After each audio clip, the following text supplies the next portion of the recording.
د پوهاند صاحب رشاد یاد پر موږ هر یوه نه یوازې چې یو ملي وجیبه ده، بلکې ورسره زموږ د ټولو اخلاقي فرض ګڼل کېږي چې د ده یاد او د کارنامو، د ده د فعالیتونو، د ده د لیکوالۍ، شاعرۍ، تاریخ پوهنې، ټولنپوهنې، سیاست پوهنې په اړه باندې څېړنه وکړو او یا د راتلونکو نسلو ته د یو لوی علمي انسان په یاد باندې په ډول باندې ژوندی او نسلو ته وروپېژنو.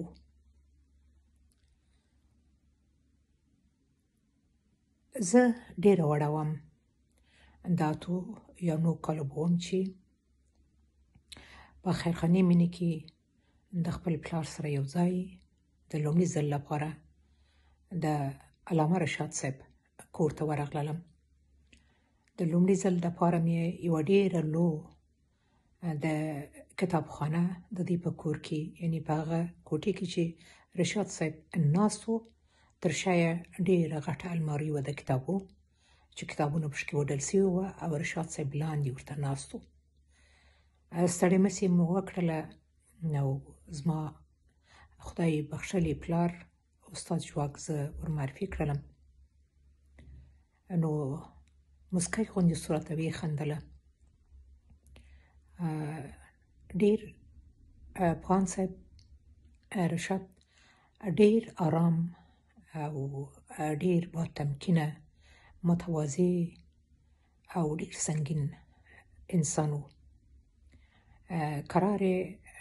وخندله او پلار ته مې وویله چې ته خو دا لور هر چیرې د سره بیایې، خو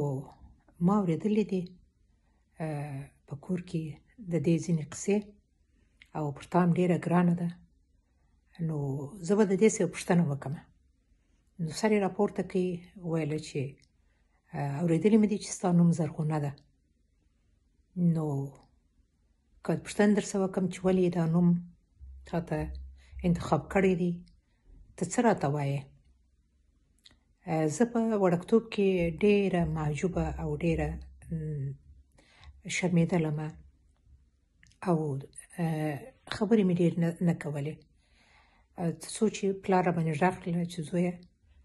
ته علامه صاحب ته کولی سې چې ووایې چې ولې مې پر تا دا نوم ایښی دی. مخکې تر دې چې زه جواب ووایم، علامه صاحب رشاد سر راپورته کوي، ویل خیر، زه هیله لرم چې ته د راتلونکو دپاره د افغانستان د خوارو ښځو دپاره یو مخکشه نجلۍ ستا څخه جوړه سي. علامه صاحب دې اروا ښاده یې، دا خبره یې راته وکړله او زما په زړه کې دا خبره همیشه د یو ډېر لوی خاطرې او د یو نوښت او یو تغییر زما په وجود کې راته پاته سوله، لکه پر ما باندې چې یو دین علامه صاحب کښېښوی. په هر صورت د علامه صاحب په اړه باندې که موږ خو زور مو نه رسیږي، دا د افغانستان د فرهنګي ټولنو د علومو د اکاډمۍ دنده ده چې علامه صاحب رشاد باید د ژوند په مختلف اړخونو باندې باید د ژوند کتابونه ولیکل سي، ځکه چې دی یو د هغو کسانو څخه و چې په څو ژبو باندې غیر له خپله مورنۍ ژبې پښتو، دري، عربي، روسي باندې ډېر تسلط درلودی او په ټولو ژبو باندې د آثار لیکلي دي. ډېر سخت ډېر آثار لري چې دلته یې ځای نه دی چې د آثارو نومونه زه واخلم. ډېر آثار یې چاپ سوي دي او نیمه آثار یې ناچاپه دي. هیله مې دا ده چې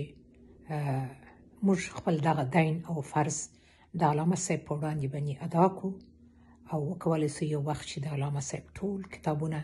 نه یوازې چې نوي نسلو ته یې په میراث پرېږدو، بلکې په سیمه کې او په نړۍ کې د آثار بې مثله آثار دي او د آثار څخه ډیره ګټه پورته کیږي. زه د سپیڅلي صاحب څخه په خاصه توګه د زړه له تله مننه کوم چې د علامه صاحب یادې 21 تلینې د خاطرو د لړۍ په ډول باندې را پیل کړی دی. ډیره مننه کوم